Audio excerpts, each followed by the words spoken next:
检察官办公室您好，为保障您个人权益，以下通话内容将会全程录音。这个诈骗集团的手法呢，它是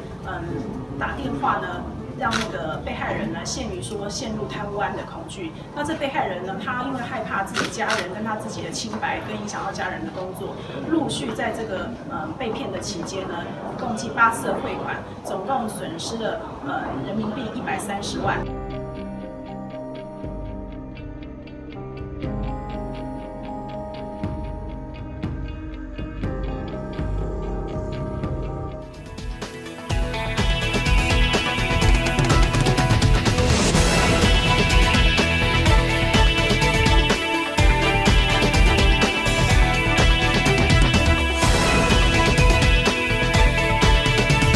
SETN 3立新闻网最优质的网络新闻媒体。